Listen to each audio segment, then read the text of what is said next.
This video is brought to you by patreon.com/worsttake. Get access to exclusive live streams and Discord servers, on-screen shoutouts, and early access to some videos when you join now. Help make sure that we can continue to make content like this by supporting the Patreon. Links are in the description down below.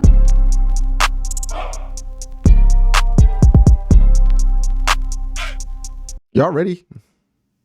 I'm not sure. Y'all ready? Are y'all excited? Y'all understand what we've had the pleasure of being able to witness? I just want to, before I get into the game talk, before I tell everybody get all excited, start barking, let them know what that dog pound about, I want to fully get people to grasp why we should appreciate so much of what we have, just the opportunity to see today. It's not a guarantee that it happened, but it's the opportunity. And what we have the opportunity to see today is the Cleveland Browns to clinch a playoff spot. Now, I don't know how long some of y'all been fans. Maybe y'all younger than me. Maybe you're older than me. A lot of y'all in between. But for me, I remember for most of my life, right? Because I was born in 95. I wasn't really old enough to appreciate the 2002 playoff game, but brother was 7. And for most of my life, all I had to cling on to as a Browns fan, the better days that I had to hope for as a Browns fan, was for it to look like 2007, a year in which the Browns went 10-6 and missed the playoffs. That was the golden goose for me.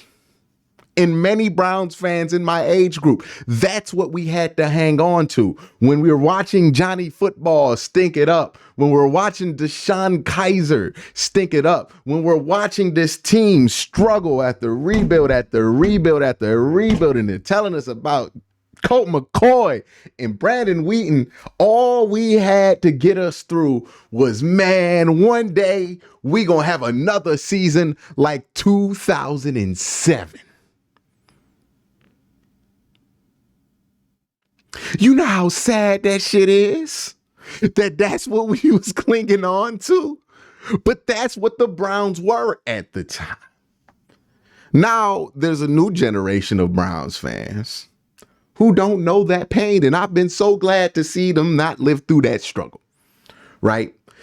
I am in that lost generation of Browns fan, the generation of Browns fan that grew up probably during the roughest era of franchise history. Let's be honest about it.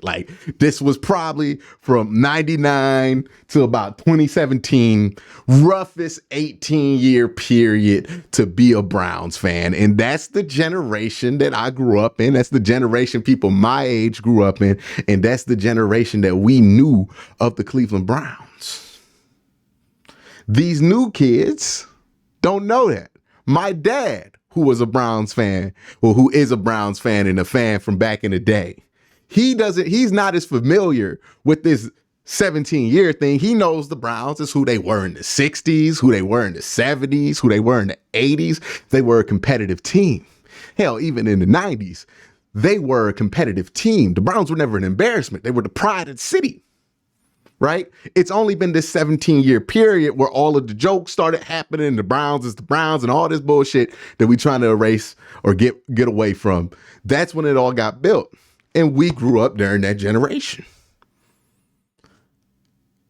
But for this team to be in the position to not just play playoff football, but to play playoff football just 4 years after they played playoff football previously, man, I can't tell y'all how much more hopeful that is to see, because it's not just a fluke playoff run with the coach that ended up getting fired the year after.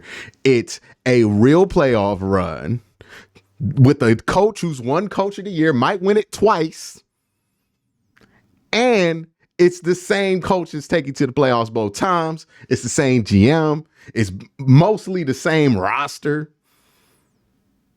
The team's actually good again. The Browns have been the Browns again.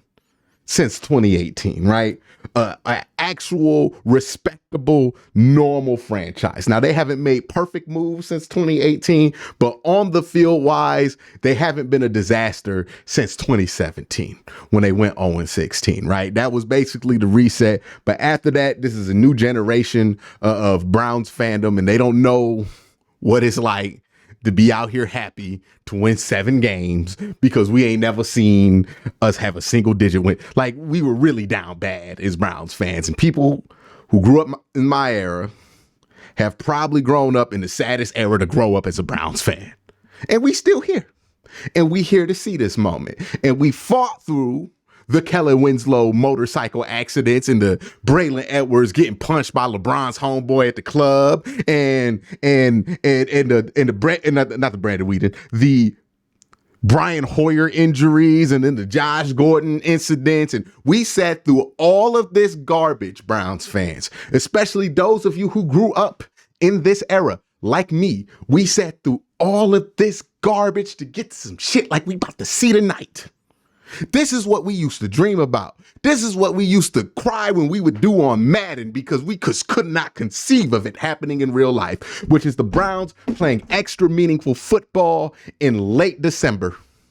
Not just extra meaningful football, not just, hey man, if we win out, we might make the playoffs. Nah, if we win, we in. And we might get to chill next week. Who knows?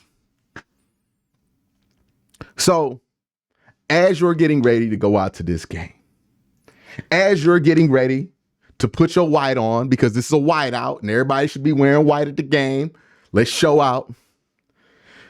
You're not just showing out to watch the Browns play the Jets. Oh, no. This game is not just about the Jets. This game got nothing to do with the Jets. This game has everything to do with the city of Cleveland, the fans that have been suffering, and the fans that have grown up during the most pathetic period of Browns football, finally being able to enter an era of at least competence. So when you're at this stadium and you're making noise on third down, you're not just making noise to mess with the Jets. You're making noise to let the world know that the Browns is the Browns means something very different now. That the Browns is the Browns is not the slogan that we're going to be running with. That the Browns is the Browns means something powerful. That's what we're trying to prove today. That's what the Browns defense is going to need today. Let everybody know exactly why they don't want the Cleveland Browns to get home field in the playoffs. Let everybody know why they should be terrified to play the Cleveland Browns. See, the Browns have not had a ton of national TV games this year. So we haven't been able to let them know. We haven't been getting hyped up like other places for being loud. We need to let them know the dog pound is back. Remember when we used to have these few moments in the 20-year period of mediocrity where we would say, man, it kind of felt like the old stadium. People my age would say that, and it would be hilarious to me because we wasn't even born in the era of the old stadium. We don't know what the old stadium sounded like, but we would still say that shit. Hey, it sounded like the old stadium. Old stadium was destroyed before we was born, but we saying that, right? But the point still remains, man. It's time for people not to talk about it sounding like the old stadium and start talking about how loud the stadium is.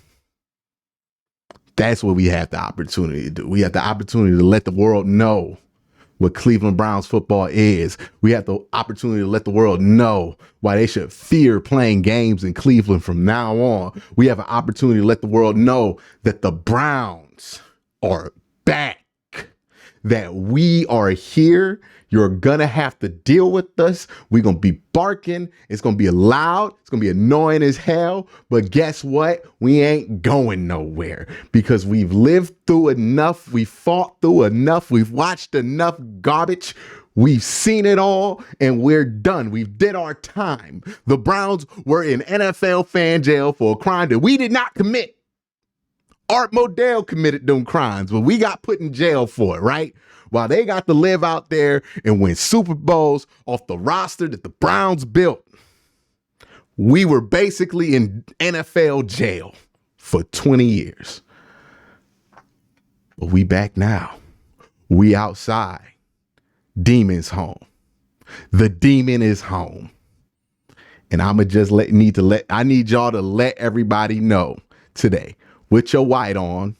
I understand not everybody got white Browns jerseys and stuff like that, but you know what I mean? Make it work. Wear a white tee. I know, look, if there's something about Cleveland, I know all y'all motherfuckers got white tees. Wear the white tees. All right. Wear the white tees and the Air Force Ones. I know you got it. I know you got a white polo. Stop playing with me. And I know you got a polo hat that match. I know it. It's Cleveland. You got one. Everybody get one. It's standard issue on the east side. So don't go to that game wearing no other color than white. You got it in your wardrobe. Hit them with it and let them know that the Browns are back. That's what today is about. It's about letting the world know the Cleveland Browns, the dog pound, the team and the location that people used to dread coming to, that shit is back. And it's been back all year. But they don't know about it because we ain't been on national TV at home. So it's time for us to let them know, hey, man, you don't want to play here. That's what it is. Get that defense charged up. You know what that defense do when we get charged up, and let them know you don't want to play here. So if you're going to the stadium, if you're watching with me at home, and hopefully you're joining me on the watch party tonight, we wearing white and we barking. And we reminded them that Cleveland's back. The dog pound is back for real. They've been in jail for all of years. We back. The demon's home. Let them know. Let them know. But that's all I got to say. Y'all do y'all thing. Check me out for the live stream. Peace.